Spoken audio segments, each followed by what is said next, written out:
All right, so what is happening is the United States has taken over a lot of Latin America, and we want to make sure we are the only ones there, not any of those European nations. So we have territories, economic locations, and military locations in that area.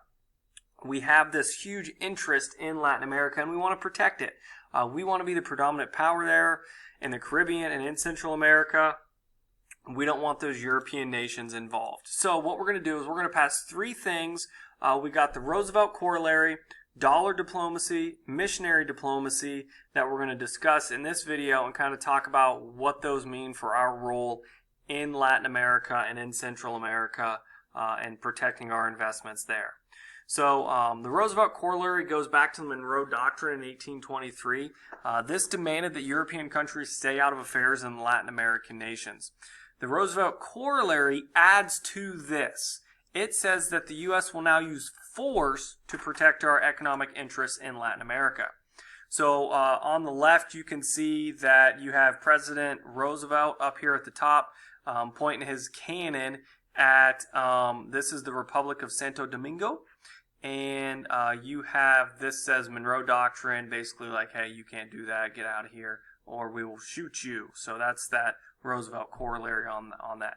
Over here you got Uncle Sam, and Uncle Sam has his hat on this area of the world, and all these people are over in Europe just sitting there watching. They can't do anything about it. All right, dollar diplomacy. This is from President Taft, and Taft was the guy that got stuck in the bathtub in the White House, so everybody makes fun of him for being a little overweight.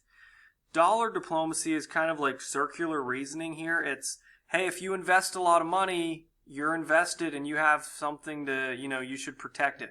So we invest millions of dollars into the Western Hemisphere, then gain a vested interest in that country through our investment. So it makes a lot of sense saying, hey, if we put our money here, we now need to care about what's going on there.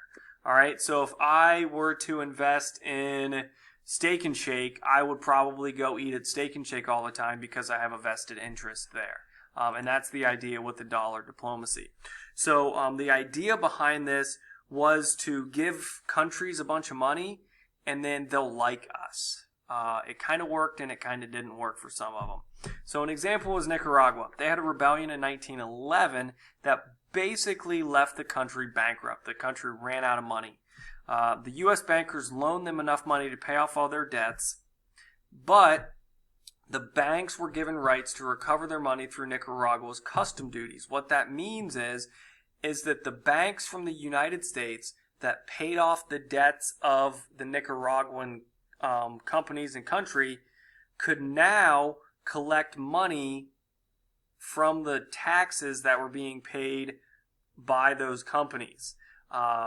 Basically, Nicaragua hated that because the United States kind of snuck in and just started taking money from them.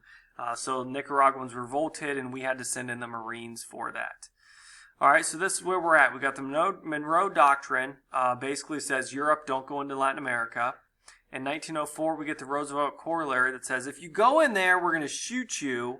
And then and we have the dollar diplomacy as well, but and the dollar diplomacy says, hey, we're going to try to be friends with them because we need to. And then in 1913, we get the missionary diplomacy, which we try to make it seem like it's good. So you can see here at the beginning with the Monroe Doctrine and the Roosevelt Corollary, we were kind of like using force. And then with the dollar diplomacy, it's like, here's some money, please like us. And so now we're trying to play back all that use of force. So in the missionary diplomacy, we have, this is what it is. It's the U.S. had moral responsibility to deny any Latin American government if it viewed it hostile to American interests.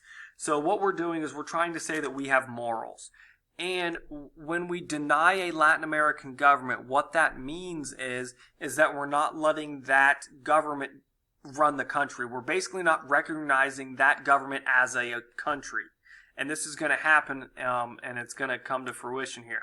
So those governments that are oppressive to the people, that are undemocratic or hostile, we won't recognize them. Before this, the U.S. just recognized any Latin American government regardless of how it became a nation or its policies. So we kind of just said, yep, this is your country. All right? So we were basically forcing countries to become democratic, even though we tried to make it sound like we were doing it for good reason. So remember, the United States just doesn't do things to do things. We always have a hidden agenda, and this is another one of those examples. So what we're going to talk about in the next video, and that'll be the last one, is a Mexican revolution that's going to put this new policy to the test. And this is Woodrow Wilson as the president during this one. So we're going to start on this slide and kind of continue, and then we'll be done with imperialism in the last video for the school year.